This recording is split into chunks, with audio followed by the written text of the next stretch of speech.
Muy buenas tardes, Dios me lo bendiga.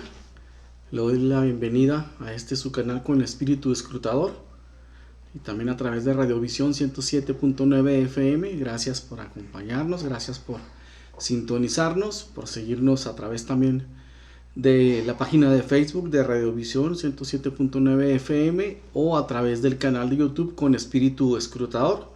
Le doy una calurosa bienvenida, un abrazo, Dios lo guarde y lo bendiga. Y vamos el día de hoy a escudriñar un poquito de la palabra de Dios. Vamos a escarbar eso, el evangelio, donde el Señor siempre nos tiene información fresca y aplicable a nuestras vidas, a nuestro tiempo. Pero antes de iniciar, quiero hacerle una atenta invitación al tercer congreso de varones cultivando el huerto. Este congreso lo está llevando a cabo la iglesia Torre Fuerte, que será el próximo 21 de marzo, de 10 a.m. a 4 p.m., con una cuota de recuperación de 200 pesos. Estamos a un mes aproximadamente sobre este evento. Para más información les voy a dejar aquí los teléfonos a través de Facebook, a través de YouTube también. Pero se los voy a también a enunciar aquí. El 656-121-9828 o al 656-280-4834. La dirección es Arquitecto Adam Owari, 2086 en Horizontes del Sur. Yo tuve la oportunidad de asistir el año pasado, al segundo congreso, ¿verdad? Que aquí está ya en el tercero, que es de varones, y la verdad que sí fue muy buen congreso, fue muy edificante. La palabra fue palabra profunda con bastante enseñanza. Aparte de los momentos de alabanza y de adoración, también fueron momentos preciosos donde pudimos estar ahí buscando la presencia del Señor. Y pues quiero dejarle ahí la invitación, ¿verdad? Si usted tiene la oportunidad de organizarse, sería el próximo 21 de marzo en la iglesia Torre Fuerte, plantados en Cristo. Esto fundamentado en Romanos 6:5. Ahí está la información. Si usted tiene la oportunidad, ¿verdad? Para que como varones, pues buscar estos espacios donde el Señor también habla a nuestros corazones, ¿verdad? Muchas veces como que los congresos de varones no les damos tanta importancia pues, y la difusión que se requiere, pero sí es importante que también nosotros seamos edificados con temas propiamente de los varones, donde se presta para otro tipo de dinámica, ¿verdad? Entonces ahí está la invitación para que nos acerquemos el próximo 21 de marzo. Muy bien, dicho lo anterior, quiero solicitarle, ¿verdad? Si usted tiene la oportunidad de tener ahí su móvil, que podamos escudriñar la palabra de Dios juntos, que pueda tener también ahí algo para apuntar y que vayamos viendo algunos versículos que vamos a estar esta tarde profundizando en ellos. El día de hoy vamos a estar introduciéndonos en 2 de Tesalonicenses 2 del 1 al 3. Yo he titulado esta enseñanza Sin perder la serenidad y el buen sentido. El libro de Tesalonicenses fue escrito por el apóstol Pablo, ¿verdad? El apóstol Pablo enviando una carta a los tesalonicenses dando indicaciones sobre la situación en la que estaban, atendiendo una problemática que se estaba presentando sobre la venida de Cristo. Pero bueno, vamos a primero lectura. Espero que ya esté listo ahí. 2 de Tesalonicenses 2 del 1 al 3 y me acompañe a dar lectura a la palabra de Dios. Yo aquí tengo dos versiones. Voy a leer la Reina Valera y voy a leer también la NBI, la nueva versión internacional, con la última actualización del 2022. Muy bien, dice la palabra de Dios así. Pero 2 de Tesalonicenses 2 del 1 al 3. Pero con respecto a la venida de nuestro Señor Jesucristo y a nuestra reunión con Él, os rogamos, hermanos, que no os dejéis mover fácilmente de vuestro modo de pensar, ni os conturbéis, ni por espíritu, ni por palabra, ni por carta como si fuera nuestra, en el sentido de que el día del Señor está cerca. Nadie os engañe en ninguna manera, porque no vendrá sin que antes venga la apostasía y se manifieste el hombre de pecado, el hijo de perdición. Ok, aquí refiriéndose el anticristo. Muy bien, eso sería la Reina Valera. Voy a dar lectura también a la nueva versión internacional, a la NBI. Entonces, segunda de Tesalonicenses 2, del 1 al 3, dice: ahora bien, hermanos, en cuanto a la venida de nuestro Señor Jesucristo y a nuestra reunión con Él, les pedimos que no pierdan la cabeza ni se alarmen por ciertas profecías, ni por mensajes orales o escritos supuestamente nuestros, que digan, ya llegó el día del Señor. No se dejen engañar de ninguna manera, porque primero tiene que llegar la rebelión contra Dios y manifestarse el hombre de maldad, el que está destinado a la destrucción. Muy bien. El contexto es que estaban sufriendo alguna información los de Tesalónica, que esa información estaba siendo sensacionalista o estaba siendo una información llevada tal vez con engaño o tal vez con la intención de confundir a los de la iglesia de Tesalónica. ¿Ok? Es interesante ver cómo desde aquella época ya existían personas o falsos profetas o grupos de interés también que estaban tratando de modificar o estaban tratando de cambiar o estaban tratando de alguna manera engañar las buenas nuevas y modificaban la palabra de Dios. Entonces Pablo se ve en la necesidad de atender esta situación mediante la carta a los tesalonicenses, en este caso la segunda carta a los tesalonicenses. Voy a tomar porciones de la palabra, haciéndolo como de la manera común que lo hago, para poder profundizar en esas frases y realmente entender lo que estaba el apóstol Pablo enseñando y lo que estaba sufriendo la iglesia de Tesalónica en ese momento, ¿verdad? Muy bien. Dice lo siguiente: y a la venida de nuestro Señor Jesucristo. La venida de nuestro Señor Jesucristo se utilizaba palabras específicas. Por ejemplo, en el caso del griego era la palabra parousia, que significa literalmente presencia, o la presencia de nuestro Señor Jesucristo.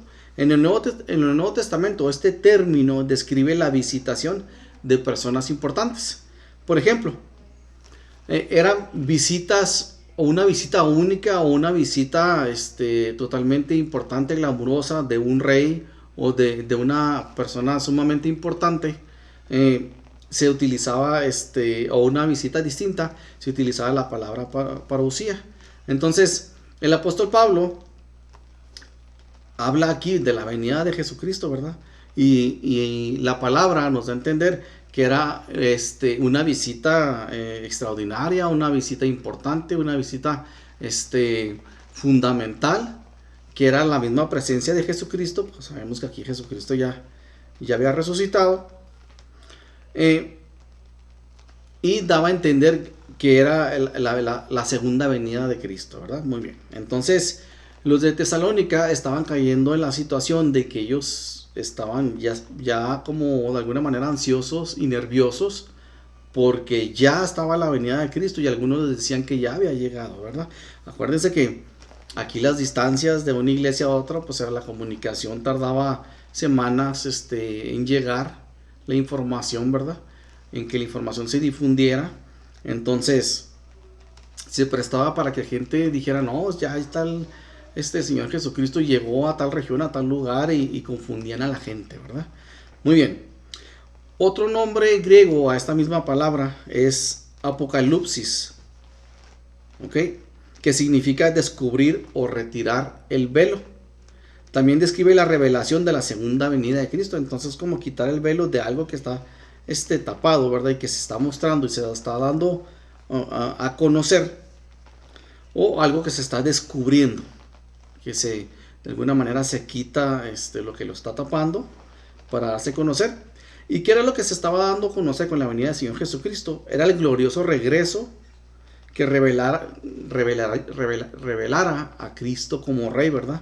Sabemos que era lo que ellos buscaban. Si ellos siempre estaban con la sensación de la venida del libertador, ¿verdad? Que ellos esperaban un Mesías, esa persona que los iba a libertar de la imposición de los romanos, de los grecorromanos, de los que estuvieran en su momento, ¿verdad? Y ellos esperaban ese rey que los liberara, ¿verdad? Entonces estaban esperando la gloriosa venida de Jesucristo y se revelara ya como Cristo el Rey, ¿verdad? Como Cristo Rey, no solo nomás de Israel, ¿verdad? O de Judea o de Jerusalén, sino como Rey de todo, ¿verdad? Absolutamente de todo. Entonces, eso era lo que estaban esperando ellos, ¿verdad? Entonces les estaban dando a ellos información y les estaban mostrando que ya había llegado, que ya estaba ahí, y los estaban confundiendo. El contexto es que las circunstancias que nos son desconocidas dieron lugar en Tesalónica a gran expectación y entusiasmo en vista de la próxima venida del Señor. Estaban muy expectantes, estaban entusiasmados con la venida del Señor, con la venida de Jesús. Pero tenemos que actuar nosotros con sobriedad, o tenían que entrar con sobriedad, pero otra vez vigilantes. O sea, tenemos que estar sobrios, ¿ok?, de la venida del Señor, pero a la vez también con un ojo vigilante a los sucesos, a lo que está pasando. Entonces, si no tenemos nosotros estas actitudes, es fácil que caigamos en engaño y que se nos dé información y que perdamos algunas características y aspectos que la misma palabra de Dios nos enseña y nos da para entender si antes de la venida del Señor va a pasar esto y va a pasar esto otro, que son indicaciones que ya daba los apóstoles o el apóstol Pablo, para poder decir, ok, si ya pasó esto, ya pasó esto otro, entonces ya estamos en la antesala de la venida del Señor. Entonces los tesalonicenses estaban cayendo, ok, con el mismo entusiasmo que tenían, y estaban de alguna manera un tantito engañados, porque estaban ya ellos creyendo que ya estaba la venida del Señor. Entonces el apóstol Pablo se da la tarea de ubicarlos. ¿Y de ubicarlos qué? Con la doctrina y de manera teológica, dando las características de qué es lo que viene antes de la venida del Señor, para que ellos no sean engañados tan fácilmente, ¿verdad? Entonces tienen que ver qué características están. Entonces les dice, hay que actuar con sobriedad, y la vigilancia son actitudes fundamentales del cristiano en el mundo cuando se hallan en peligro. Entonces, el apóstol Pablo da información para que la comunidad que suspira porque el Señor regrese, ¿verdad? Yo creo que todos queremos que el Señor ya regrese, queremos que ya el Señor venga, ¿verdad? Pero pues tenemos que tener nosotros esa sobriedad, y tenemos que también nosotros estar expectantes y tener la vigilancia de que va a venir, ¿sí? Y va a venir con un cortejo triunfal, como una corte de un rey, ¿verdad? Majestuoso, en su segunda venida, o en su segunda presencia, o en esa venida y en esa presencia, en esa parucía, que es su visita distinta, porque la venida primera es diferente a la segunda venida en la cual va a venir Jesús. Pero tenemos que tener sobriedad, porque cuántas veces hemos observado que se han presentado algunos eruditos o teólogos de la palabra de Dios con buenas intenciones, a lo mejor, o también actuando pues con algunas emociones, y han querido dar un dato, han querido dar una fecha, han querido dar algún momento, y algunos han atrevido hasta decir cuándo, dónde y cómo iba a venir la venida, iba a llegar Jesucristo en su segunda venida. Entonces, por las épocas, desde el siglo XIX hemos visto gente que se ha atrevido a decir y a dar fecha, ¿verdad? Entonces hemos visto que estos han caído en alguna equivocación. En Tesalónica corre el rumor, o sea, está el rumor muy fuerte, por eso Pablo envía la carta, de que está inminente el día del Señor.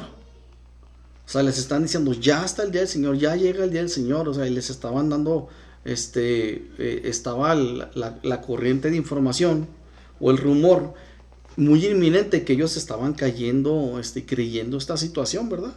No sé si de manera ingenua o no sé si por desconocimiento o también, porque esto sí lo conocemos, que eran nuevos creyentes, eran creyentes nuevos en el Evangelio, eran creyentes que a lo mejor no tenían la experiencia de otras iglesias y estaban siendo engañados, ¿verdad? Y se les estaba manipulando y les decían, ya es inminente la venida del Señor. Entonces, al tener el desconocimiento de algunos aspectos y características del Evangelio, pues ellos se estaban creyendo, ¿verdad? Estaban creyendo en la información. Y empezaron a alarmarse muchos. Se empezaron a alarmar porque venía el día del Señor y ellos estaban ya alarmados. Y había una sensación o reinaba un desconcierto sobre la venida de Jesús, ¿verdad? Porque ni siquiera sabían bien, conocían bien ni aspectos favorables de la venida del Señor, o también de la venida del Señor sabemos que trae muchas consecuencias no buenas para los no creyentes, ¿verdad? Entonces, ellos quitaron su mirada de las reflexiones serias de lo que la información que se estaba manejando, ¿ok? A veces nos pasa así, ¿verdad? Nos dejamos llevar por corrientes, nos dejamos llevar por noticias y situaciones. Yo me acuerdo del Y2K, para llegar del 99 al 2000, cómo se creó una sensación, donde que las computadoras no iban a poder brincar de la numeración 1999 al 2000, iba a ir un desfase que iba a traer consecuencias, y algunas consecuencias muy fuertes en cuanto a los sistemas de cómputo y los sistemas que se manejaban en ese momento, a tal grado que la gente empezó a comprar víveres y algunos en lugares de refugio como si fueran a terminarse una catástrofe o a suscitarse una catástrofe, más bien dicho, y empezaron a caer en sensacionalismo que abarrotaron los mercados, los supermercados, comprando cosas. Entonces estaban pasando situaciones en la iglesia de Tesalónica, que ellos se salieron de la mente racional, en el sentido de que no estaban reflexionando o poniendo atención a las reflexiones de manera serenas, tranquilos, y estaban yéndose en el sensacionalismo y en las emociones, estaban siendo llevados más allá. Ellos llegaron a tener un gozo desmesurado y extático, de éxtasis, debido a sentimientos y excitaciones de que ya estaba la venida de Jesucristo. Entonces, se dejaron llevar y de alguna manera fueron engañados, ¿verdad? Y pues, con muy buena actitud, a lo mejor, con un gozo, porque ya la venida del Señor, y pues, claro que es algo precioso, ¿verdad? Que ya sea inminente, pero estaban perdiendo de vista, muchas cosas, y estaban cayendo en el engaño. Pablo, aquí estamos hablando de la segunda carta de Tesalonicenses. Pablo, en la primera carta de los Tesalonicenses, ya les había hablado sobre la segunda venida de Cristo, ya les había hablado de este tema. Y quiero que leamos primera de Tesalonicenses 4, del 15 al 17.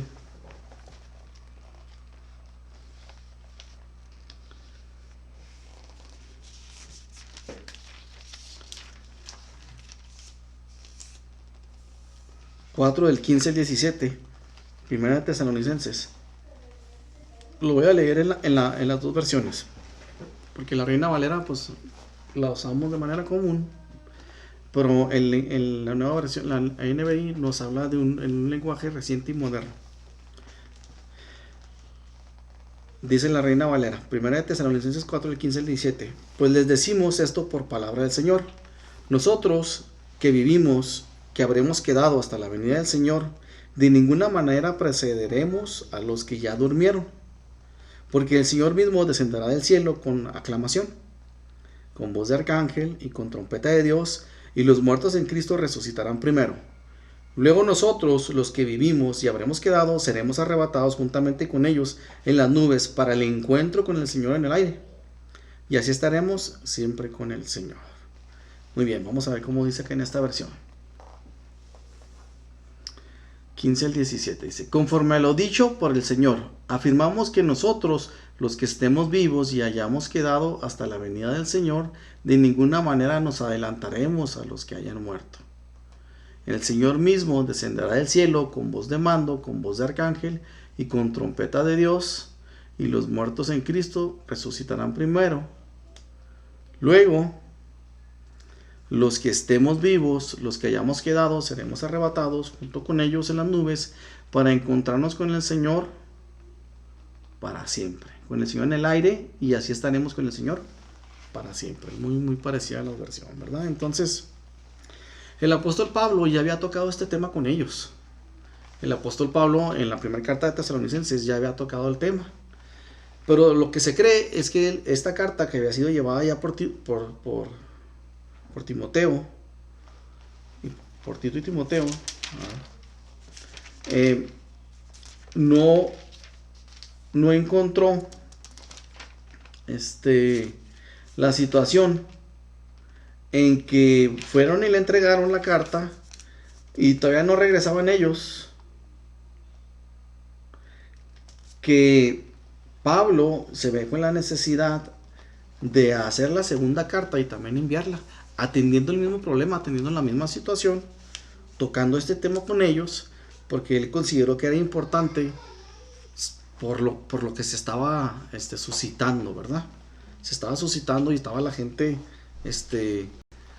con muchas emociones, excitada, extasiada por la venida inminente, que es el del rumor de la venida inminente de nuestro Señor Jesucristo, ¿verdad? En el día del Señor.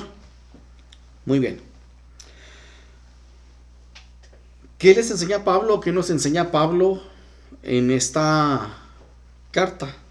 Primera de Tesalonicenses: todos los que hayan perseverado en obediencia y amor se reunirán con el Señor y participarán en el gran cortejo triunfal al fin de los días. Que es el cortejo, o la parusía, o el encuentro, o la llegada, o la visita única, o la presencia de Jesucristo.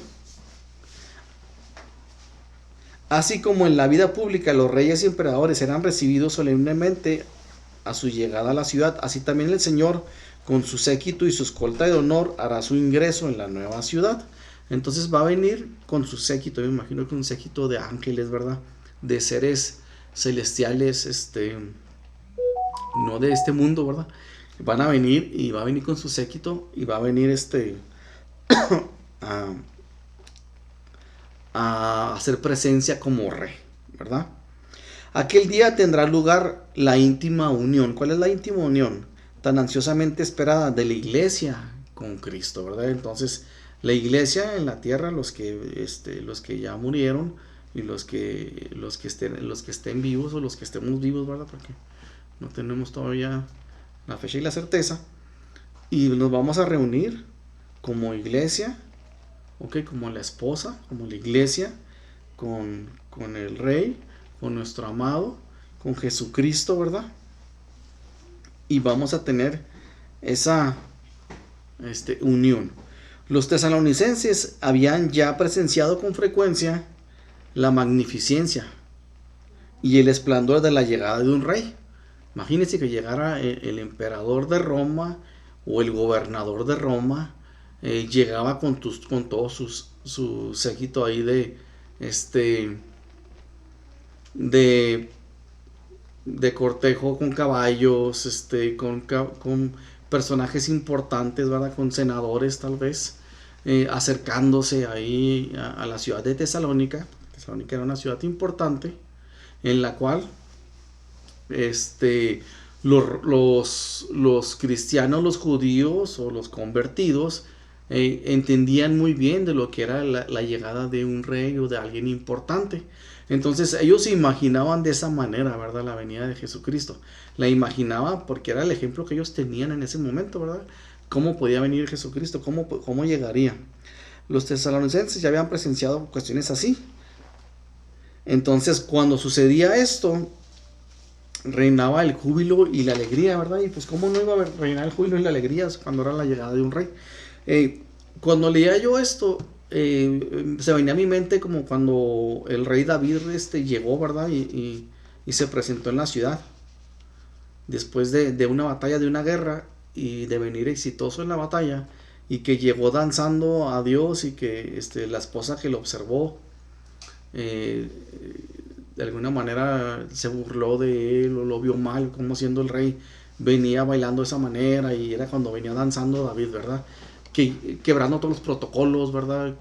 Quitando los protocolos, y él venía danzándole al Señor, ¿verdad? Entonces era cuando empezaron a cantar, ¿verdad? Saúl mató a sus 1000 y David a sus 10,000. Entonces era una sensación de fiesta, de júbilo, donde todos estaban contentos, donde había una atmósfera de alegría, de celebración. Así era como lo imaginaban los tesalonicenses, ya la venida inminente del Señor Jesucristo. Pero esa era la expectativa que ellos tenían, los tesalonicenses. Si usted y yo nos preguntamos qué expectativa debemos de tener, ¿está bien la expectativa? ¿No está bien la expectativa? ¿Cómo debemos de tener la expectativa nosotros de la venida del Señor Jesucristo en esta época? ¿Cómo podemos descifrar o cómo podemos nosotros comparar con la misma palabra de Dios, manejar tiempos o expectativas parecidas y nosotros actuar de la manera correcta? Para entender nosotros el contexto teológico que vivían los tesalonicenses y tratar de ponernos en sus zapatos, vamos a tomar como referencia a Juan el Bautista, que esperaba la venida de Cristo. A Juan ya le había sido anunciado que iba a venir la venida, que venía la llegada del Mesías. ¿Se acuerda? Juan sabía que él era el que iba a abrir camino. El Señor ya se lo había puesto en su conocimiento y en su espíritu esta información, y que él debería, y que él era el indicado para abrir brecha para la llegada del Mesías, ¿verdad? Muy bien. Juan el Bautista y la venida de Cristo Jesús. Esta postura nos sirve como ejemplo para que nosotros tomemos y veamos cómo podemos actuar. Qué manera podemos nosotros actuar y que sea correcta, ¿verdad? Y que sea bíblica. Entonces, vamos a algunos pasajes donde habla sobre cómo actuó Juan el Bautista. Lucas 3, 15 y 16. Cómo el pueblo estaba a la expectativa. Y todos especulaban en su corazón si acaso Juan sería el Cristo. A lo mejor estaban con una expectativa así como los de Tesalónica, ¿verdad? Ya la venida inminente de Cristo y así, ¿verdad? Entonces, aquí el pueblo judío esperaban el Mesías. Entonces veían el actuar de Juan, veían el poder en Juan, veían los milagros que Juan hacía, cómo hablaba como profeta, o sea, veían realmente Juan era de la descendencia de los sacerdotes. Entonces pues imaginan el poder, la unción, todo lo que tenía Juan, aparte de que Jesús dijo, este es el de los profetas, este es el top, ¿verdad?, de los profetas. Entonces la gente pues estaba expectante también al ver el caso de Juan, ¿verdad? Y algunos lo comparaban con el profeta Isaías, ¿verdad? Entonces dicen, todos especulaban en su corazón si acaso Juan sería el Cristo.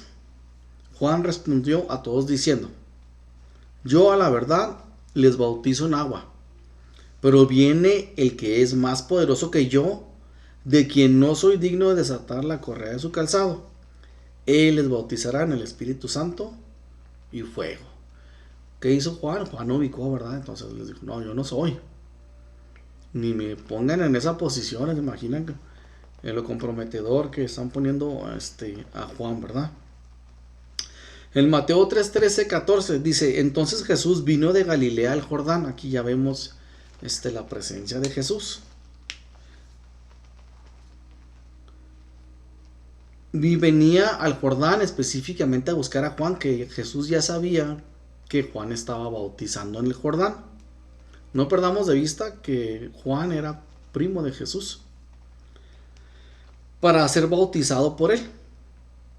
Pero Juan procuraba impedírselo diciendo: yo necesito ser bautizado por ti. O sea, Juan estaba ubicado, ¿verdad? Y tú vienes a mí para que yo te bautice. Juan 1:29. Al día siguiente Juan vio a Jesús que venía hacia él y dijo: he aquí el Cordero de Dios que quita el pecado del mundo.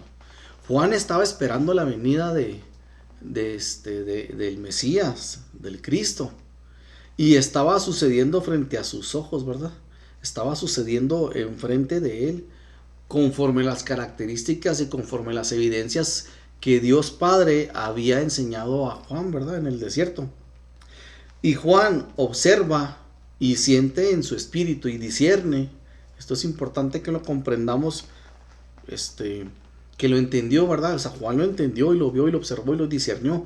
Así como cuando Jesús le dijo a Pedro: Pedro, ¿quién soy yo? Y que Pedro le contestó: tú eres el Hijo de Dios. Y luego Jesús le dice: no te lo dijo nomás, esto no supiste de hombre, ¿verdad? Lo supiste del Padre que está en los cielos, que te lo puso. Entonces Juan estaba discerniendo aquí a Jesús.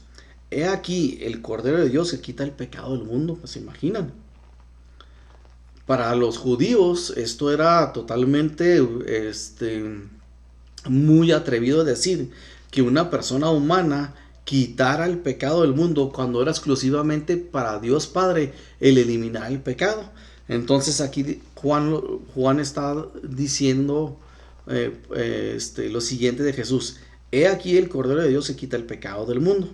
Versículo 30. Este es aquel de quien dije: después de mí viene un hombre que ha llegado a ser antes de mí, porque era primero que yo. Jesús, el Salvador eterno, se estaba refiriendo a Jesús, ¿verdad? Entonces, el versículo 32 al 34 dice: Juan dio testimonio diciendo: he visto al Espíritu que descendía del cielo como paloma. Fíjense lo que estaba viendo Juan, ¿eh? Juan estaba observando esa paloma y posó sobre él. Yo no sé si la gente que estaba ahí también observó la paloma, si ellos también observaron que la paloma que se descendió, pero Juan lo vio. No así es en el mundo espiritual, no sé si en el mundo físico. Juan vio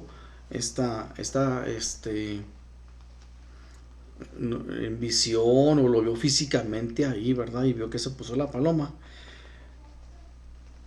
Yo no lo conocía, pero el que me envió a bautizar en agua me dijo: aquel sobre quien veas. Y estaba viendo Juan: sobre quien veas, sobre quien veas. Acuérdense que Jesús era el primo de Juan, entonces Juan no se dejó llevar por lo que se hablaba a lo mejor antes de Jesús, sino que Juan dijo: hasta quien veas. El Padre me dijo que hasta quien vea que descienda una paloma sobre él, descender el Espíritu y posar sobre él, este es el que bautiza en el Espíritu Santo. Entonces, yo lo he visto y he dado testimonio de que este es el Hijo de Dios. Wow, ¿verdad? Entonces, esta es la postura que Juan nos enseña. ¿Y cuál es la actitud que debemos de tener nosotros sobre la segunda venida de Cristo? Primero, ¿qué es lo que hacía Juan? ¿O a qué se dedicaba Juan? Un aspecto muy importante: Juan se dedicaba a predicar. Estaba en la expectativa de que viniera el Mesías, que viniera el Salvador, por las características de que se parara la paloma, todo lo que ya le había enseñado el Padre a él. Pero mientras sucedía esto, mientras pasaba esto, mientras acontecía y los tiempos iban evolucionando o iban los años pasando, Juan se dedicaba ¿a qué? A predicar, a pregonar sobre el arrepentimiento de pecados. Juan predicaba y hablaba sobre el arrepentimiento de pecados. Entonces, tal vez esa es la misma actitud que usted y yo debemos de tener. ¿Cuál es la actitud que debemos de tener en lo que viene la venida de nuestro Señor Jesucristo? La segunda venida es estar predicando y pregonar el arrepentimiento de pecados, que es el eje esencial para que la gente reconozca su pecado y se acerque a Cristo. Si una persona no reconoce que hay pecado en él, si una persona no reconoce que hay faltas en uno, que hay faltas en él, si no lo reconoce, entonces no necesita a alguien que le perdone sus pecados y que le sane de la condición de pecado. Entonces hay que predicar para arrepentimiento de pecados. Segundo, también debemos de dar todo lo que esté en nosotros. ¿Qué es lo que está en nosotros? ¿Qué es lo que está a su mano y a la mía? ¿Qué es lo que tenemos nosotros ahí? Tenemos nuestro corazón, tenemos nuestra mente y tenemos nuestras fuerzas. para que nosotros menguemos como Juan hacía, nosotros nos hagamos pequeños y permitamos que Cristo Jesús crezca en nosotros, que el Espíritu Santo se desarrolle más, con más firmeza en nosotros. Usted y yo tenemos que ir poniendo nuestro corazón, nuestra mente y nuestras fuerzas buscando el Evangelio, que cada vez tengamos menos protagonistas, que cada vez nosotros tengamos menos de visión de llegar a las metas que nos hemos propuesto en este mundo, que no son ni bíblicas ni evangélicas, ni son metas para que van en paralelo con el reino, sino que son muchas veces deseos de nuestra propia carne que realmente no edifican a la iglesia y no edifican al reino del Señor. Entonces debemos de menguar y cada vez ser más o tener más de Jesús en nuestras vidas, y debemos de predicar. ¿Qué debemos estar haciendo? Sin duda debemos de estar trabajando en lo que Dios estableció como propósito en nuestras vidas, de forma ministerial, de manera familiar, si nosotros somos padres, si nosotros somos hijos, si nosotros tenemos tal o cual posición, si usted es madre, si usted es esposa, si usted es esposo, si usted tiene un ministerio, si usted es congregante también, ¿verdad? Porque no todos, a veces queremos que todos tengan un ministerio y no. O sea, la iglesia se conforma de diferentes, somos parte del cuerpo, ¿verdad? Y hacemos diferentes funciones, tenemos diferentes dones y talentos, y el Espíritu Santo nos va moviendo conforme Él ha diseñado para que seamos partícipe de una congregación. Entonces debemos estar trabajando en lo que Dios puso en nosotros de manera ministerial, de manera familiar y de manera laboral. Podemos caer también nosotros en posturas equivocadas, y quiero que veamos un poquito en cuanto a las posturas equivocadas que también podemos nosotros caer, ¿verdad?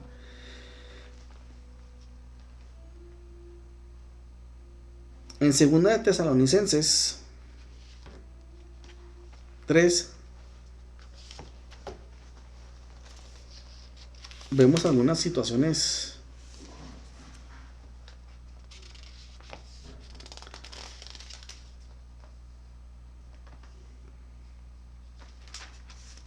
...6 al 16, perdón.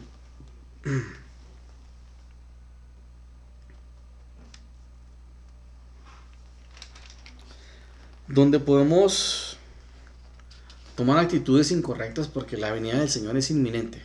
Y esto que le voy a mencionar es real, los del pueblo de Tesalónica, o la iglesia de Tesalónica, más bien dicho, estaban tomando la actitud de que como ya era inminente la venida del Señor, y como el Señor ya estaba a la vuelta de la esquina, inclusive algunos decían que ya estaba aquí la venida del Señor, tomaron la actitud de no trabajar, y tomaban la actitud de sostenerse a costa de la comunidad. Pues como el Señor ya vino, o como el Señor ya va a venir, entonces no es necesario que trabajemos, no es necesario que hagamos esto, no es necesario que hagamos a otro. ¿Por qué? Porque ya está la venida del Señor, ya tenemos aquí la venida del Señor, entonces pues no vamos a trabajar. Y esto está en el capítulo 2 de Tesalonicenses 3:11.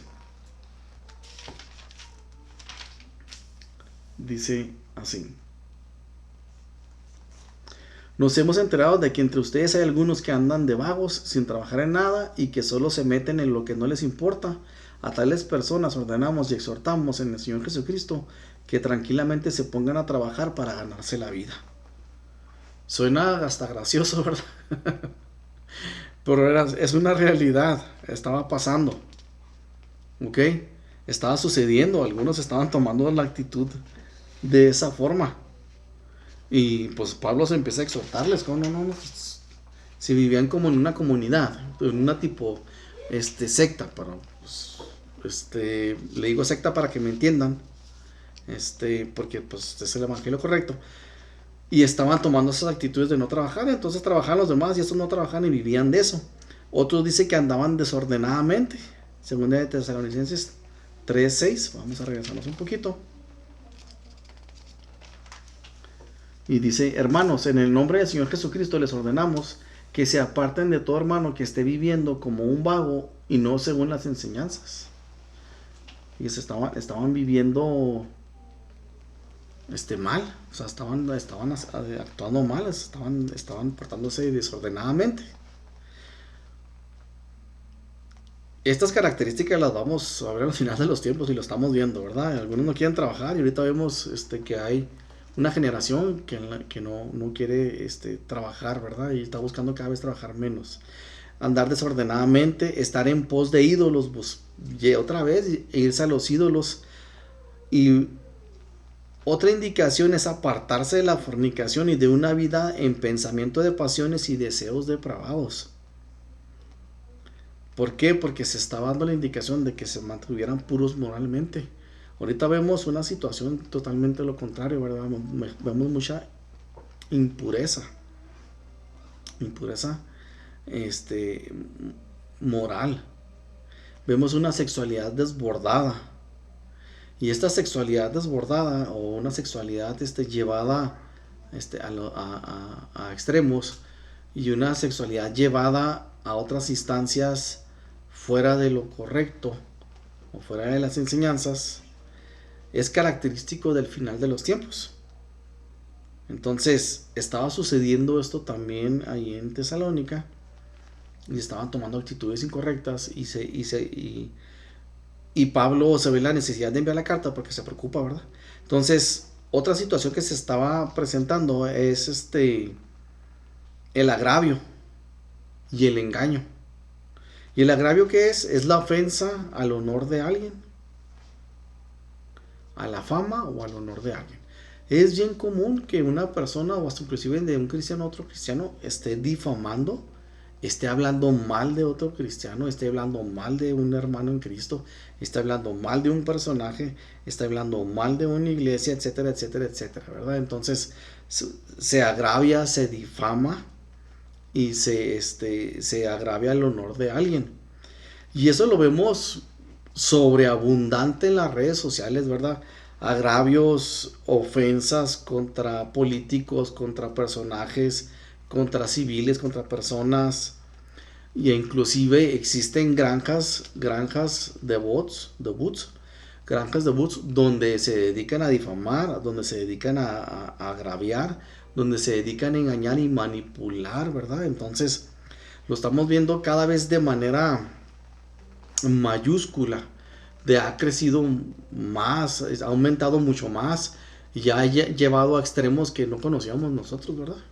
Que no habíamos ni siquiera imaginado hasta dónde se podían llegar este tipo de situaciones. Entonces, eso mismo estaba experimentando la iglesia de Tesalónica.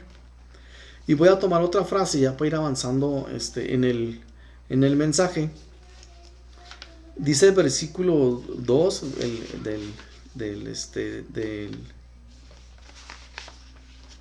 del versículo base que tomamos.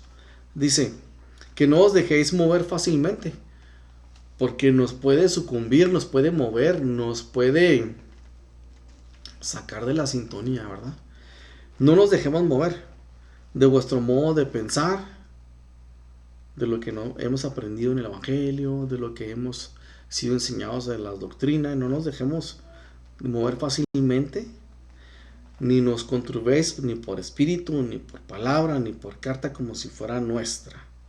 Porque estaba pasando eso, ¿verdad? Mandaban cartas dando a entender que era el apóstol, pero no era el apóstol. Pero estaban engañándolos, estaban cayendo en el engaño. Y claro que estaban cayendo en el engaño. Sí los estaban pues engañando, ¿verdad?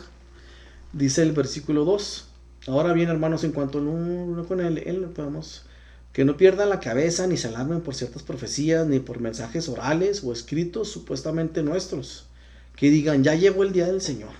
Porque mandaban cartas supuestamente de Pablo o de la iglesia de Jerusalén, o no sé, ¿verdad? Donde daban a decir que ya llegó la venida del Señor, y pues ellos pensaban que ya, ¿verdad? Creían en esas cartas. Muy bien. Entonces había mentiras. Según parece, no tiene Pablo información exacta sobre los antecedentes y el origen de los rumores, excesos de entusiasmo, pero el caso puede deberse a 3 causas, que es lo que manejan algunos teólogos.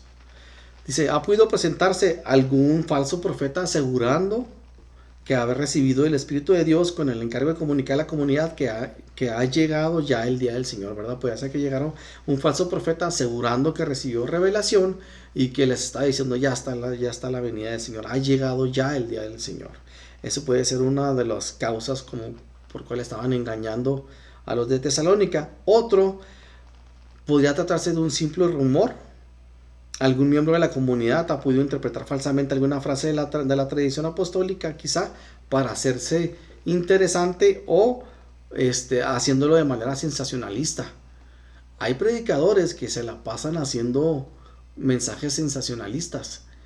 Que ya tenemos la venida del Señor. Bueno, tienen meses, semanas, años diciendo que ya tenemos la venida del Señor, que ya y pasó un acontecimiento y así, pero no lo manejan de manera objetiva, sino que hacen sensacionalismo y hacen sensacionalismo y hay gente que se cree el sensacionalismo y cae en confusión, cae en emocionalismo y cae en situaciones entusiasmadas y extasiadas sobre la venida del Señor, cuando estas personas que están predicando y dando esta información, ellos saben que están haciendo sensacionalismo hasta para ganar adeptos, para ganar likes, para ganar gente para su comunidad. Entonces tenemos que tener cuidado con este tipo de gente también. A veces, pues, algún maestro que haya, la tercera posición aquí, que haya dado una enseñanza por error o de falsos hermanos, ¿verdad? Que realmente no son hermanos y no tienen el Espíritu de Dios para discernir o para aprender de la palabra de Dios. Consiste en atribuir sus pensamientos e ideas a autoridades acreditadas de la iglesia. A veces la gente, porque tuvo experiencias, porque tuvo una idea, porque tuvo algo, acredita estas cosas y casi lo pone al mismo nivel de la palabra de Dios. Y esto crea confusión. Y si Pablo dijo esto, si aquel dijo esto otro, si Pablo lo dijo, si esto, entonces empiezan a poner cosas incorrectas. Y por las mismas épocas hemos visto que hay gente que siempre trata de poner cálculos y reflexiones y tratan de fijar el plazo de la venida del Señor. ¿Ok? Sí debemos de estar expectantes y estar observando lo que sucede, pero no podemos poner un plazo, ¿verdad? El Señor nos va a dar el momento, nos va a hacer sentir, nos va a venir su preeminencia de que ya está inminente la venida del Señor, ¿verdad? Pero todo con un aspecto bíblicamente, con una doctrina correcta, sin salirnos de la palabra de Dios. La diferencia de la primera carta de Tesalónica a la segunda carta de Tesalónica es que la primera carta no les indica las características del final de los tiempos, que es la apostasía. Entonces Pablo en la primera carta de Tesalónica no les habla de la apostasía, que es una característica que sabemos ya ahorita nosotros, que la apostasía se presenta antes de la venida del Señor. Entonces en la segunda carta ya les habla de la apostasía, o son de los cristianos que se están enfriando y se están alejando cada vez más del Señor. Al final de los tiempos caerá sobre el mundo una gran tribulación. Sufrimientos, odio y destrucción atribularán a los hombres, porque en mucho se enfriará el amor. Esta tribulación será una gran tentación incluso para los creyentes, solo porque el Señor abreviará este tiempo de prueba podrán resistir firmemente los santos. Muchos cristianos abandonarán la doctrina aceptada, así como la nueva vida, y volverán a recaer en el error y en el pecado. La apostasía es lo contrario a la conversión. La conversión te acerca a Dios y te pone cerca de Dios y te hace íntimo con Dios. Y la apostasía, te va alejando, te va quitando, aunque tienes conocimiento de las cosas de Dios, aunque tienes conocimiento y has estado a lo mejor hasta en una iglesia y has sido parte, inclusive fuiste utilizado por Dios, y se puede que la gente se vaya por circunstancias diversas alejando y alejando cada vez más. Quien con desmedidas alegrías cuenta con que el Señor vuelva en el plazo más próximo no tiene la menor idea de la situación peligrosa y angustiosa por la que atravesaron los hombres al final de los tiempos. Al final de los tiempos viene una tribulación y situaciones terribles, complicadas, complejas, que van a ser tiempos de prueba para todos, ¿verdad? La apostasía es provocada por la aparición del anticristo. El anticristo va a crear todas estas situaciones, ¿verdad? Un empuje demoníaco muy fuerte. En todo tiempo han actuado ya en la historia las fuerzas y poderes del anticristo y han inducido a los hombres a la apostasía, a la traición, a la mentira y al crimen. En los últimos tiempos aparecerá el anticristo en persona y manifestará su poder satánico, pero un poder satánico que no se ha observado por las generaciones, ¿eh? Un poder totalmente no conocido, ¿verdad? Aunque advertido por la palabra de Dios, pero no experimentado y no conocido. En esta situación se ve el apóstol en la necesidad de amonestar insistentemente. Manda una carta, como les dije, no regresa ni siquiera a Timoteo y ya está mandando la segunda carta. El estado en que se hallan las comunidades es sumamente peligroso. Aunque el cristiano suspire ardientemente por el día del Señor y tenga un vivo y ardiente deseo de unirse con Cristo, no debe sin embargo perder la serenidad y el buen sentido. No podemos de perder la serenidad, ¿verdad? Ni el buen sentido. Y ahí les voy a describir a qué significa esto. ¿Qué es perder la serenidad? Es perder el valor de mantener la calma en medio de la dificultad. Aunque vengan las situaciones complejas, no perder nosotros la calma en medio de las dificultades, porque esa va a ser una de las características. Dificultades tras dificultades tras dificultades sobre la iglesia del Señor. Estas cosas os se habla, Juan 16:33. Este versículo es muy interesante. Estas cosas os he hablado para que en mí tengáis paz. ¿En quién vamos a tener paz? En Cristo. En el mundo tendréis aflicción, pero confiad, yo he vencido al mundo. Entonces vamos a estar serenos porque tenemos paz en Cristo. Al final de los tiempos, ¿verdad? En medio de tribulación, en medio de apostasía, en situaciones complejas, en Él podemos nosotros obtener la paz y saber que Él ha vencido al mundo y podemos confiar totalmente en Jesús. Perder el buen sentido. ¿Qué es perder el buen sentido? Por el buen sentido se entiende como una facultad innata en el hombre que le permite distinguir lo verdadero de lo falso, porque van a venir falsos profetas, falsas enseñanzas, falsos milagros. Acuérdense que también hay poder en la maldad, en Satanás hay poder también y hay milagros falsos, ¿verdad? No para ayudar. ¿Se acuerda cuando Moisés llegó, ¿verdad? Y aventó la vara y se convirtió en serpiente? Pero primero los magos, se me fue la palabra, los que estaban con Faraón, los hechiceros, aventaron sus varas y las 3 varas se volvieron en serpiente, ¿verdad? De lo material al inmaterial.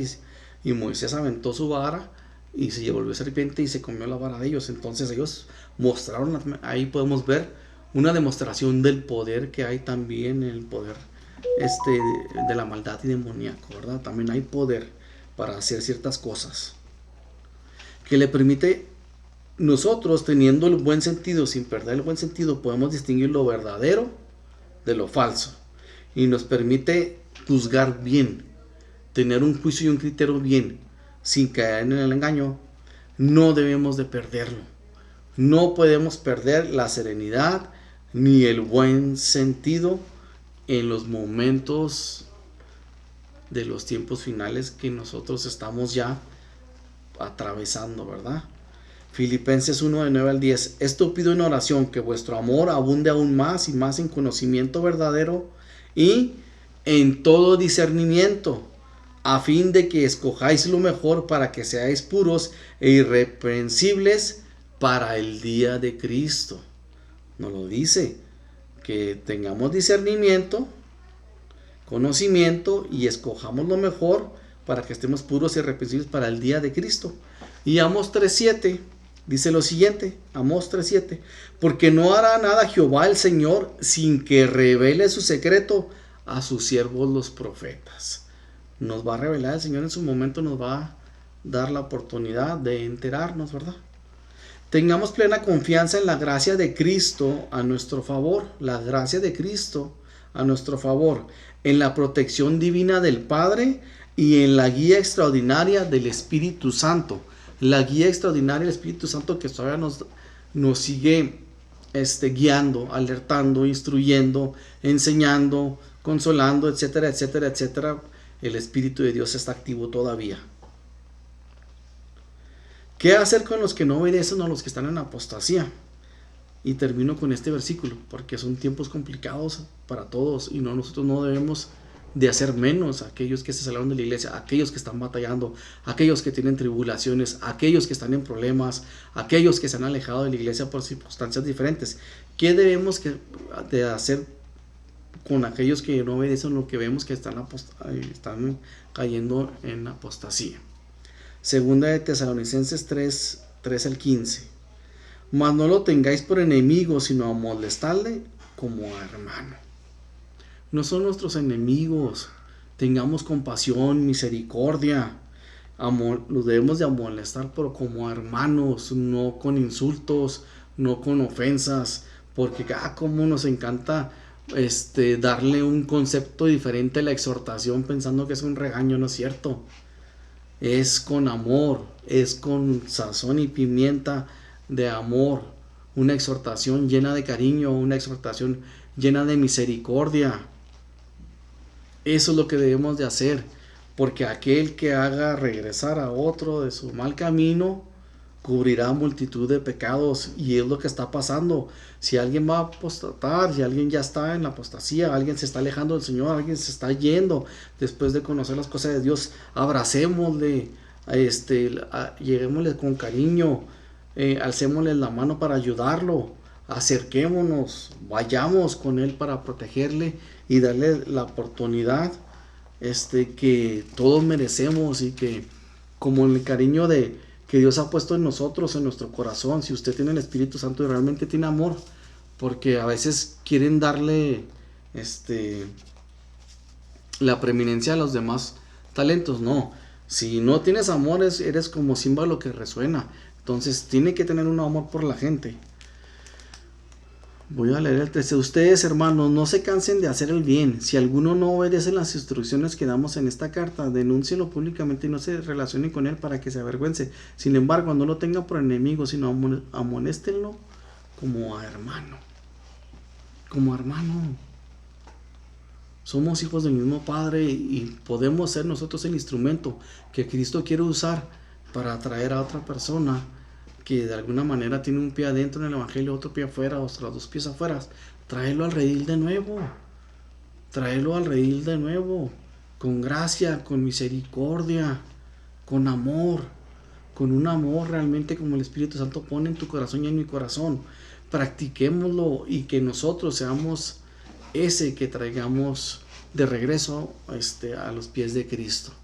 Quiero dejar esto en tu corazón. Quiero poner esto en tu corazón.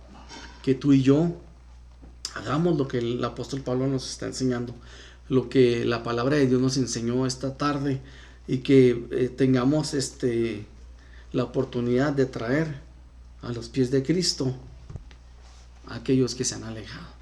Dios lo bendiga. Quiero enviarle un abrazo, una bendición, que el Señor esté con usted, que el Señor guarde su vida. Si tú te has alejado del evangelio, te invito a que regreses, te invito a que te acerques otra vez a Dios. Él no te quiere condenar, Él no te quiere señalar. Lo único que quiere es sanar tus heridas, lo único que quiere es abrazarte con amor y traerte de nuevo al redil, donde Él va a tomar cuidado de tu vida, donde Él va a limpiar tu corazón, te va a transformar de nuevo, va a hacer un milagro en tu casa, en tu familia, en tu persona, y que comiences a caminar otra vez en el evangelio. Dios te bendiga, te envío un abrazo. Gracias por escucharme. Su servidor Omar Bon, aquí estoy para lo que usted desee. Si quiere que le visite, si quiere que lo acompañe en algún día en su congregación, estoy para servirle. Mi teléfono es 656-243-2951. Usted me envía un mensajito de WhatsApp y podemos organizarnos y ponernos de acuerdo. Que el Señor le guarde y le bendiga. Gracias por sintonizarme a través de mi canal con Espíritu Escrutador, a través de Facebook de Radiovisión 107.9 FM o a través de la radio directamente. Bendiciones. Si el Señor lo permite, nos veremos aquí en 15 días para estar otra vez escudriñando, escrutando la palabra del Señor y estar aprendiendo enseñanzas nuevas que Él tiene para edificación de su vida y de mi vida. Bendiciones. Nos vemos a la próxima.